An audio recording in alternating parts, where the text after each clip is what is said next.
Popular singer Kinjal Dave આંતરજ્ઞાતીય યુવક સાથે સગાઈ કરતા તેના સમાજે બહિષ્કાર કર્યો હતો. એ જ રીતે હવે વધુ એક સિંગરના લવ મેરેજને લઈને વિવાદ થયો છે. સુરત શહેરની જાણીતી પાટીદાર સિંગર આરતી સાંગાણીના પ્રેમ લગ્નનો મુદ્દો હાલ ચર્ચાનો વિષય બન્યો છે. આરતી સાંગાણીએ તબલા ઉસ્તાદ દેવાંગ ગોહિલ સાથે પ્રેમ લગ્ન કર્યા છે. આ પ્રેમ લગ્નને લઈ સમાજ અને સોશિયલ મીડિયા પર વિવાદ શરૂ થયો છે. આ સામાજિક વિવાદ વચ્ચે યુવા પાટીદાર અગ્રણી અલ્પેશ કથિરિયાનું મહત્વનું અને સૂચક નિવેદન સામે આવ્યું છે. તેમણે આ ઘટનામાં યુવતી દ્વારા મળેલી સ્વતંત્રતાના દુરુપયોગ અંગે ગંભીર સવાલો ઉઠાવ્યા છે. તેમજ દીકરીના પિતાએ રડતા રડતા વ્યથા ઠાલવી હતી. આરતીના પિતા લેસ પટ્ટીનું કામ એટલે કે સાડીના જોબ વર્કનું કામ કરે છે. તેમને કુલ 5 દીકરીઓ અને 1 દીકરો છે, જેમાં આરતી અને તેની બહેન ટ્વિન્સ છે, જેમાં આરતી નાની છે જ્યારે ભાઈ સૌથી નાનો છે. આ અંગે આરતીના પિતાએ જણાવ્યું હતું કે હું વિનંતી કરું છું કે તું પરત આવી જા અને સમાજ આપણો આપણી સાથે છે, આપણો પરિવાર આપણી સાથે છે. જે ભૂલ થઈ હોય એ ભૂલને સુધારી નાખ. હજી સમય છે અને તું પરત આવી જા. દીકરી સાથે 21મી ડિસેમ્બરે વાત થઈ હતી. તેણે મને કહ્યું કે મને અહીંયા જ રહેવા દો. મેં એને કીધું કોઈ જ પ્રેશર કંઈ પણ હોય તો કહી દે, પણ તું પાછી આવી જા. હજી કંઈ નથી થઈ ગયું. ભૂલ થઈ જાય, છોકરાથી ભૂલ થઈ જાય, પણ તું પરત આવી જા. હજી તારો બાપ છે ત્યાં સુધી પરત આવી જા. મેં તેના ઉપર પૂરેપૂરો વિશ્વાસ મૂકેલો હતો અને એણે મને વિશ્વાસ આપ્યો તો કે હું દીકરી નહીં, તમારો દીકરો છું. કથિરે સ્પષ્ટ શબ્દમાં કહ્યું હતું કે આરતી આજે જે સ્ટેજ અને જે લેવલ ઉપર પહોંચી છે તેની પાછળ માત્ર તેની મહેનત નહીં, પરંતુ તેના માતા પિતા અને સમાજનો સિંહ ફાળો છે.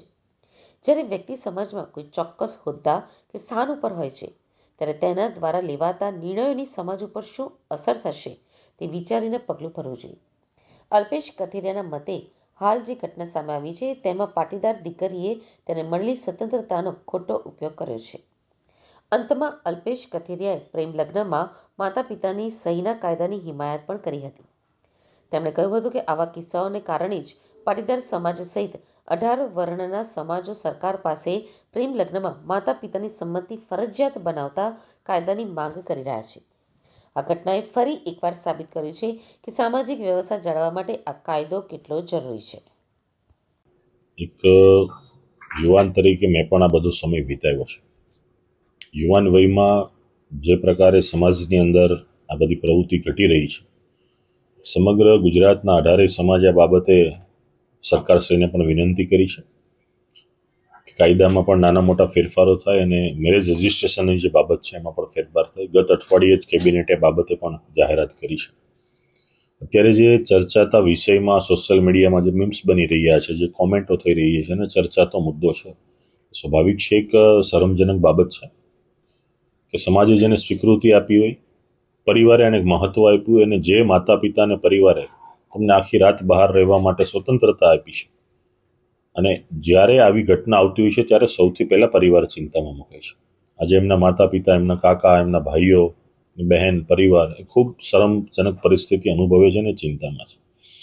એટલે આ કોઈ મારી ચિંતા હોય એવો વિષય નથી, એમના પરિવારની ચિંતા છે. તો સ્વાભાવિક છે કે સમાજ આ બાબતમાં ચિંતા અનુભવતો હોય છે. જ્યારે કોઈ પણ જાહેર જીવનની વ્યક્તિ હોતી હોય છે એની દરેક બાબતની પબ્લિકમાં જે પણ વધારે વ્યક્તિ જતી હોય છે એની નોંધ લેવાતી હોય છે. તો આવી વ્યક્તિ જ્યારે આ પ્રકારનું પગલું ભરે છે તો એની ટીકા ટિપ્પણી ચર્ચા થવાની છે. ઘણાને આ નિર્ણય મંજૂર પણ હોઈ શકે, બીજી વ્યક્તિઓને, બહારની ત્રાહિત વ્યક્તિ હું તો કહું છું, અને એને મંજૂર ના પણ હોઈ શકે, હોઈ પણ શકે. પણ મંજૂર કે ના મંજૂરનો વિષય એના પરિવારે નક્કી કરવાનો છે. ત્યારે એના પરિવારને આ વસ્તુ પસંદ પણ નથી, ખૂબ ચિંતામાં પણ છે, અને પોતાના જે પણ પ્રયાસો કરવાનો પ્રયાસ પણ કરે છે. ગત 17 તારીખે એમના પિતાએ ગુમ થયાની કાપોદ્રા પોલીસ સ્ટેશનમાં અરજી આપી છે. આજ દિન સુધીમાં 17 તારીખથી આપણે ગણી લઈએ તો આજે 10 દિવસ જેવો સમય થયો છે. 10 દિવસના સમયગાળામાં પરિવારને મળવું નહીં, વાતચીત ન કરવી, તો જે આપણને જન્મ આપે છે એવા માતા પિતાથી પણ આપણે જો વાતચીત કે દૂર રહેતા હોય અને મળી પણ ન શકતા હોય તો એ ખૂબ ગંભીર પરિસ્થિતિ ઊભી થઈ ગણાય. અને આ પ્રકારની પ્રવૃત્તિઓથી બીજી કોઈ પણ દીકરીઓને પણ એના પિતા કે માતા પિતા કે એનો પરિવાર રેસ્ટ્રિક્શન વધારે છે કે આટલી સ્વતંત્રતા આપવા હોવા છતાં પણ જ્યારે તમે આવું પગલું ભરો છો. બીજો એક સવાલ પણ સામે આવતો હોય છે કે શું એની મરજીથી એ લગ્ન કરી શકે નહીં? તો આમાં મારો સ્પષ્ટ જવાબ છે કે દરેકને પોતાની મરજીથી લગ્ન કરવાનો રાઇટ ટુ મેરેજનો અધિકાર છે, એ બંધારણીય અધિકાર છે, એમાં કોઈ ના પણ ન હોય છે. પણ જ્યારે તમે પરિવારે એટલી મજબૂતાઈ આપી છે, સ્વતંત્રતા આપી છે, તમે એક દીકરી તરીકે સમાજમાં પોતાના પગ પર ઊભા થઈ અને એક રેવન્યુ ઇન્કમ ઊભી કરી શકો છો, એટલી તમારી તાકાત છે, ત્યારે મેરેજની બાબતમાં પણ પરિવારની સાથે ઊભું રહેવું એટલા માટે આવશ્યક છે કે આ પરિવારે તમને સહકાર આપ્યો છે, ત્યારે આપણે આગળ આવ્યા છે. અને આવી વ્યક્તિઓનાથી બીજી દીકરીઓ પણ અસર થતી હોય છે, કેમ કે ફ્રીડમ અને ફ્રીયાલિટી બેના વચ્ચે બહુ ડિફરન્સ છે. જ્યારે ફ્રીડમ એમના પરિવાર આપે છે એનો તમે ફ્રીયાલિટી તરીકે દુરુપયોગ કરો છો તો ફ્રીડમ ઉપર સવાલ ઊભા થવાના છે અને થવાના છે. કે આનાથી દરેક લોકોએ જાગૃત રહેવું જોઈએ. કાયદામાં સમયાંતરે ફેરફાર કરવા માટેની અમે માગણી ઘણા સમયથી કરીએ છીએ, પરંતુ આ પ્રકારની જ્યારે ઘટના ઘટે છે ત્યારે ફ્રીડમ ઉપર ચોક્કસ સવાલ ઊભશે, દીકરી ઉપર પણ સવાલ ઊભા થશે અને સમાજમાં થતા આવા પ્રેમ લગ્ન ઉપર પણ સવાલ ઊભા થશે. મારી ઈચ્છા છે કે એ સમજી અને ભૂલ થઈ ગઈ હોય તો સુધારીને ઘેરે વી આવે અને વિવાદ તો અંત આવે, એવી મારી ઈચ્છા છે. અને સમાજની પણ એ જ ઈચ્છા છે કે જે કાંઈ ભૂલ થઈ એ સમાજ પણ માફ કરી દે, પણ ઘરે વી આવે મહેરબાની કરીને, એટલી જ અમારી અપીલ છે. ભૂલ તો થઈ જાય પણ સુધારી લે તો એ મોટામાં મોટું ખુશે ને એના સપના જે છે એ પૂરા કરવા હું સમક્ષ છું. એના સપના કોઈ અધૂરા હું નહીં રહેવા દઉં. હજી એને મને વિશ્વાસ આપ્યો તો હું તમારો દીકરો છું, તો હું હજી દીકરો તરીકે જ અપનાવીશ. કાકા, તમારી દીકરી છેલ્લે કયા પ્રોગ્રામ કરવા ગઈ હતી, પછી છેલ્લી કેવી વાત થઈ અને પછી શું કરવું પડ્યું? કોઈ વાત જે થઈ એમાં કોઈ આ માયલું કાંઈ હતું જ નહીં. કમ્પ્લેટ વાત થઈ રેડી. જે દર વખતે મને જ્યાં પ્રોગ્રામ કરવા જાય ને વાત કરે એ રીતે જ વાત કરી હતી.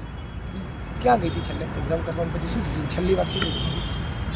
અહીંથી નિહરીથી મેંદડા હતો, મેંદડાથી મોરબી હતો, મોરબીથી એને વિયાવવાની હતી, પણ ભાવનગરનો પ્રોગ્રામ આવ્યો એટલે ભાવનગર ગઈ. અને ભાવનગરનો પ્રોગ્રામ પત્યા પછી બીજા દિવસે બપોરે અમને વિડીયો કોલ કર્યો અને એણે કીધું પપ્પા અહીંયા પ્રોગ્રામ પૂરો થઈ ગયો છે ને હવે હું અત્યારે નહીં નીરું, સાંજે પ્રાઇવેટ બસમાં આવું એટલે સવારમાં હું પહોંચી જઈશ. આ વાત મારે છેલ્લે થઈ. પછી મળી કે ના મળી, શું થયું? પછી 21 તારીખે મળી. ફરિયાદ કેમ કરી? શું થયું? ફરિયાદ પછી ફોન સ્વિચ ઓફ થઈ ગયો. પછી બીજા દિવસ લગન મેં બધે કોન્ટેક્ટ કર્યો પણ કોઈ મેળ ન પડ્યો, એટલે મેં પછી પોલીસ તેણે ગુમની ફરિયાદ નોંધાવી. પછી કોઈ વાતચીત થઈ હોય કે? પછી તો 21 તારીખે વાતચીત થઈ પણ કોઈ એનો જવાબ આવ્યો નહીં. તમે પરિવારથી વિમુખ થઈ ગઈ એટલે કે સમાજથી સામે પડીને દીકરીને પણ તમે સ્વતંત્રતા આપી. આજે કેટલો વિરોધ હતો તમે છતાં તેનો સપોર્ટ બન્યા પછી? મેં એને 2 વખત વિરોધમાંય પણ પાછો વિશ્વાસ આપ્યો હતો અને એને મને વિશ્વાસ આપ્યો હતો. આજ એને મારી માથે વિશ્વાસઘાત કર્યો. હજુ પણ તમારી શું અપેક્ષા છે? હજી એ મારો દીકરી જ છે. હજી ભૂલ એની હું બધી માફ કરી દઉં એ વી આવે ઘરે, અને હજી એના સપના એ જે છે એ પૂરેપૂરા જ હું કરવા સમક્ષ છું. એક આખી સવાલ એ કે આજે સરકાર સમક્ષ તમામ લોકો એવી અપેક્ષા કરી રહ્યા છે કે પ્રેમ લગ્નમાં માતા પિતાની સંમતિ જરૂરી છે. શું માનો જવાબ? હા, એ જરૂરી જ છે. ગમે એ કોઈ પણ જ્ઞાતિની અંદર બધાની જરૂર જ છે. કેમ કે આજ મારી દીકરી વહી ગઈ, કોઈ પણ સમાજની દીકરી વહી જાય તો બધાને દુઃખ જ હોય. આ દુઃખ ઘટના છે. આ પટેલ સમાજના અમુક અગ્રણીઓ યુવા પેઢી ખાસ જણાવવાનું છે કે તમે જ્યાં બેટી બચાવો બેટી પઢાઓના નારા લગાવો છો ત્યાં જ પોતાની એક દીકરીને જીવનસાથી પસંદ કરવાનો કોઈ હક નથી.